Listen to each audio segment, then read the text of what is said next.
¿Cómo construyeron la cuesta de aquí? Oh, eso es lo terrible para contarte. Esa cuesta fue un sacrificio muy grande que tuvieron los hombres. Aquí las directivas de los hombres y todo, o sea, todas las directivas le pidieron al regimiento que si podían venir a dinamitar donde está la escala, un poquito más arriba, había una piedra que atravesaba de lado a lado, pero una piedra como el alto de esta casa.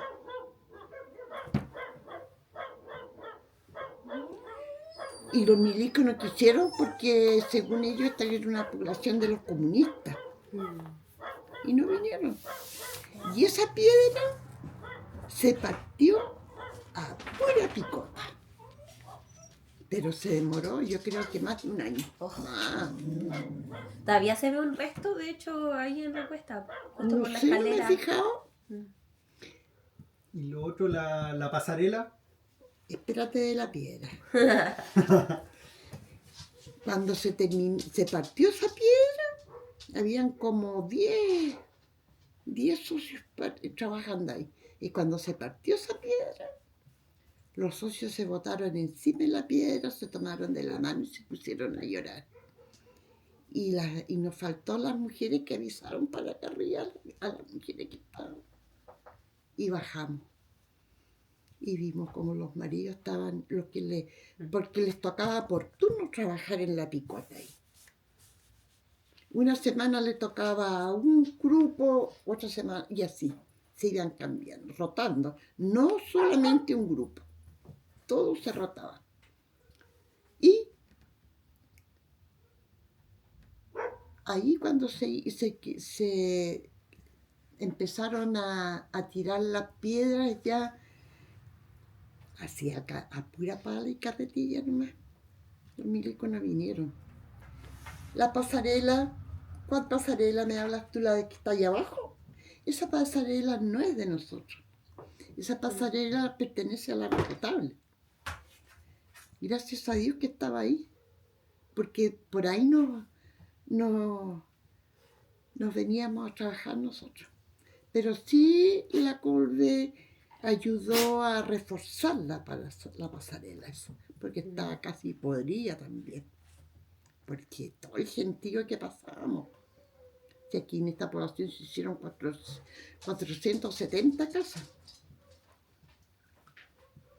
¿Hacía talleres de costura igual? Todo. Ahí andaba metida yo, esos talleres los formaba yo, porque veía que había mujeres, yo no sé si no sabían realmente o era que se hacían que no las sabían hacer. Porque había mujeres que no sabían ni cocinar, oye. No sabían hacer nada, pues.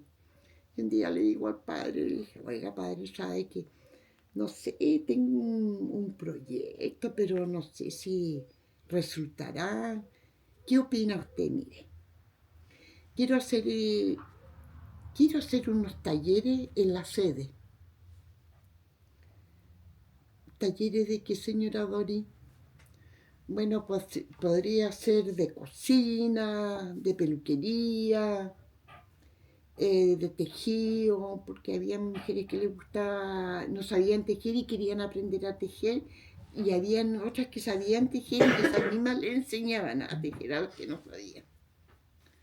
Y así, me acuerdo que había un grupo que había de pintura en género, que yo me quedé ahí. Yo te conté que yo mandé 4 manteles para Alemania pintados con unos racimos de copihue. Qué hermoso.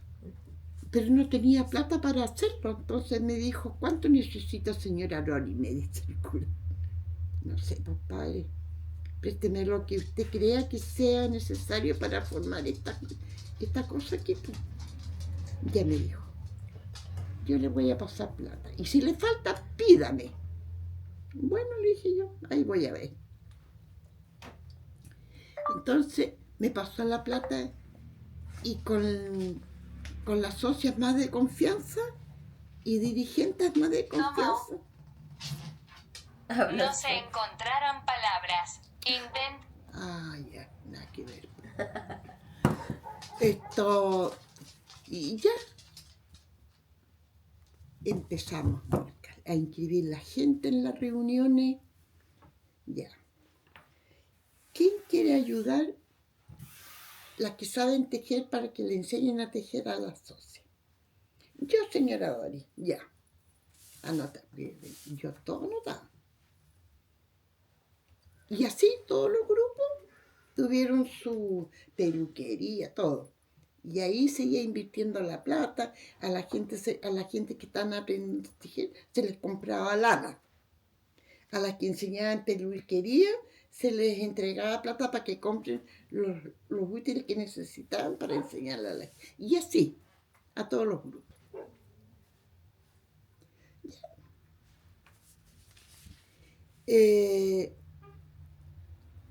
Y se fue, y así hacíamos esos talleres y hacíamos estos reuniones también, po. Me acuerdo que ahí una vez vinieron, ay, yo no me acuerdo, oye, ¿cómo se llamaba esa organización que teníamos ahí de la COPEC? Te digo, en Buni para bajito.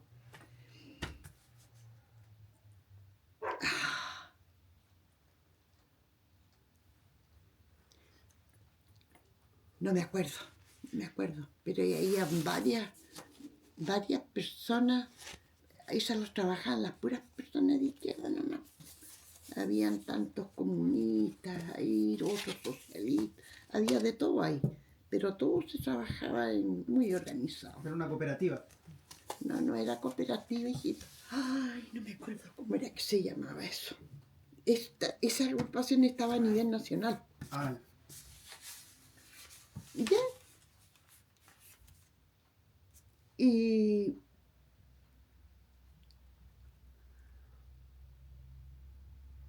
claro, entonces yo traía gente de allá para que vengan a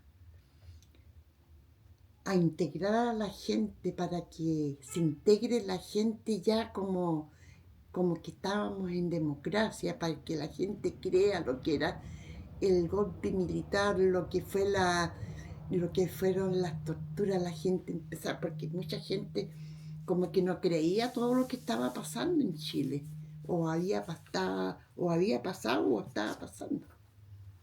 Entonces venían personas eh, eh, para decirle a la gente de qué se trataba. Por ahí de repente yo traía unos compañeros comunistas y venían también y así se trataba de meterse dentro de la gente. el discurso que hizo para el 1 de mayo del 84 fue inspiración pura o también seguía alineamiento de la época. ¿Era qué me dijiste? Fue como que usted lo escribió a puño y letra Sí, lo que sentía sí, o también tenía cierto alineamiento. Alguien le dijo, usted tiene que hacer un discurso que... sí. A mí me dijo la Jiménez Pardo. Oye, me dice, ¿por qué no te tiras? Hay un discurso con Mudech, me dijo para el 1 de mayo. Claro, pues le dije yo. ¿Y te atreves a hacerlo? Sí, pues le dije yo. ¿Por qué no? Ah, me dijo, no seas tonta. Me dijo, ¿en serio? Claro, pues, Jimena, le dije, ¿por qué no? A ver, ¿de qué quieres que hable, por ejemplo? A ver, dame una idea. Y ella me daba ideas, pues. Entonces, dentro de esa idea, yo fui escribiendo mi discurso. Un gran discurso. Un gran discurso, sí.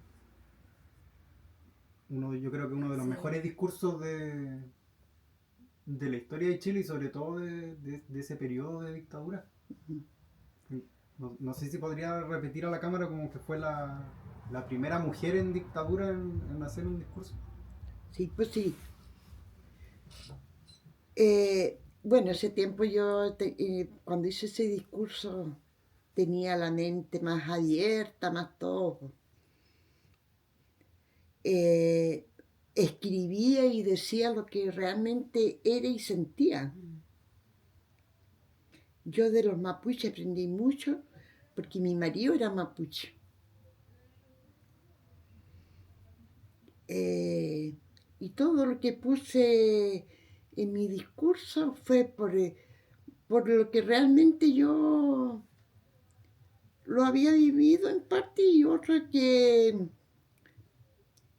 lo conocía por las historias. Porque a mí me gusta mucho leer, me gusta mucho conocer las culturas, me gusta mucho conocer todo. Me gusta mucho leer. Que nombra tanto a Fresia como otra mapuche Sí. y nombra a Porque Ramona Parra. A la Ramona Parra, sí. Porque resulta que a las mapuches yo las nombraba porque yo conversaba mucho sobre... Mi suegra me conversaba mucho de los mapuches. Porque mi suegra, ella era mapuche porque resulta que su papá era mapuche. Se casó con una española. La española era una vieja, yo la conocí linda, una española, una vieja alta, linda, un pelo precioso, blanquita, sus ojos celestes. Muy linda mujer.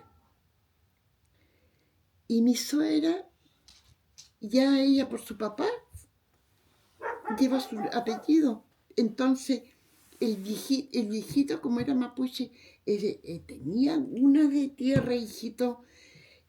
Sus tierras de ese viejito comenzaban a la entrada de la Unión, para las trancas, eso era todo dueño hasta llegar abajo, Nashville.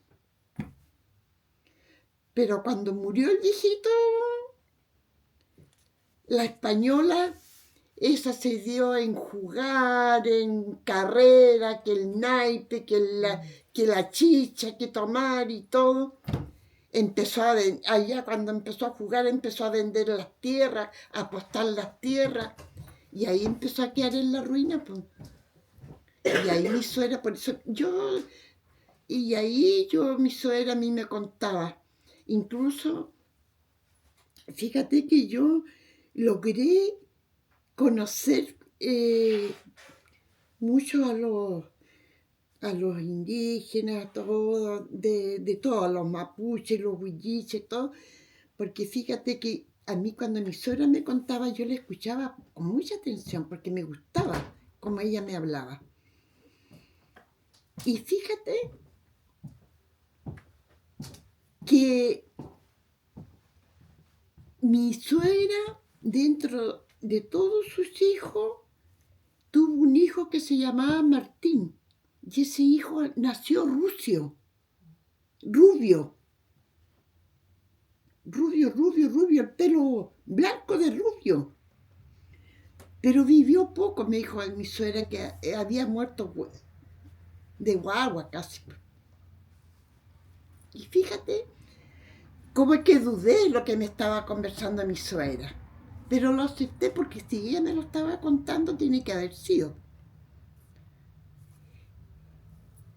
Y fíjate que cuando yo estuve hospitalizada, como a mí me gusta leer, a mí me llevaron cualquier cantidad de libros, revistas y un montón de cosas. Y recién en el año 21 se me confirmó que realmente mi suegra me estaba hablando la verdad. Porque en Temuco, eso sería en el siglo pasado, no sé, que eso yo no lo sé, porque la cosa es que allá en Temuco tiene un puerto. En Gorbea. ¿Ah? En Gorbea. No, un puerto en el mar. Puerto Saavedra. Puerto Saavedra, parece que. Ahí encalló un buque de extranjeros. De holandeses. ¿De? De holandeses. Parece. Ya, encalló ahí. Y como encalló, los marinos ya después ya no pudieron volver, se tuvieron que quedar. Pero los hombres querían mujer, pues. Y se empezaron a relacionar con las mapuches, con las indígenas. Y las mujeres empezaron a tener hijos rubios. Y fíjate que cuando mi suegra me contó eso y cuando yo lo leí eso en el año 21, dije, ay, lo que me contó mi suegra es verdad, porque ahora lo estoy leyendo. Y ese hijo rubio tiene que haber sido, digamos, los genes de algún familiar del mapuche de marido, de papá que tuvo ella. Pues.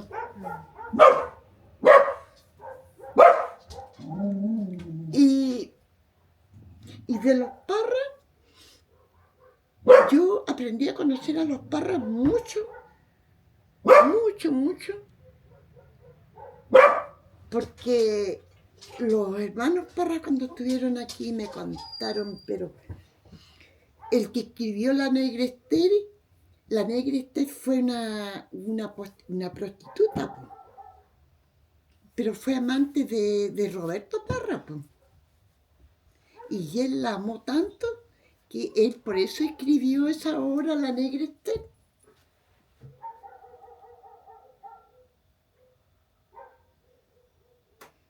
Y me contaba de sus papás, de la Violeta, de sus... todo. Yo conocí mucho a los Parras de esa parte porque lo supe por la propia familia. Me he olvidado, sí, pues de todo lo que me contó me he olvidado, pero como de repente me voy acordando, sí. Fue muy lindo haber tenido a los Parras aquí yo para mí porque aprendí mucho de ellos. Mucho. ¿Tienen frío? ¿Les prendo el calentador? No. Se va a dejar. Sí.